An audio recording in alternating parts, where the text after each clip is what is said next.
பெருமக்களே, மரியாதைக்குரிய ஆசிரியர்களே, எனது இனிய நண்பர்களே, உங்கள் அனைவருக்கும் என் முத்தான முத்தமிழ் வணக்கத்தை தெரிவித்துக் கொள்கிறேன். என் பெயர் பிரித்திகா, தகப்பனார் பெயர் சுரேந்திரன். நான் கிரீக் குழுவக தமிழ் பள்ளியில் பயில்கிறேன். இன்று நான் பேச போகும் தலைப்பானது தமிழ் மொழியின் பெருமை.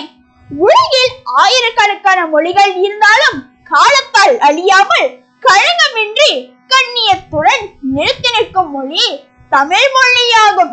2000 ஆண்டுகளுக்கு மேலான செம்மையான வரலாற்றை கொண்டிருக்கும் இம்மொழி இலக்கண வளமும் இலக்கிய துல்லியமும் ஒருங்கே கொண்டதாகும்.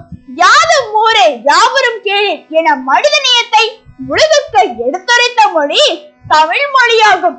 சங்க இலக்கியங்கள் மனித வாழ்க்கையின் உயர்ந்த நெறிகளையும் பண்பாட்டின் பெருமையையும் வெளிப்படுத்துகின்றன. ஒரு தாய் தனது குழந்தையிடம் பேசும் முதல் சொல் போல தமிழ் நம் மனதில் உணர்வை விதைக்கும் சொல்லாகும். அதன் சொற்கள் இனிமை மிகுந்த இசையை போன்றவை. தமிழ் என்பது வெறும் தொடர்பு மொழி அல்ல, அது நமது அடையாளம், நமது உயிர், நமது பண்பாட்டின் சின்னமாகும். திருக்குறள் போன்ற மரபுகளின் நூல்கள் உலகுக்கு தக்க வாழ்வியல் நெறிகளை அளிக்கின்றன.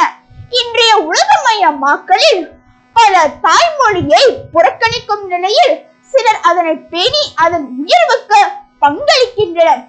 முடிவாக நாம் அனைவரும் தாய்மொழியை பேணி அதன் உயர்வுக்கு நாம் அனைவரும் காரணமாக இருப்போம். தாய்மொழி என்பதை நாம் எப்பவும் மறக்க கூடாது.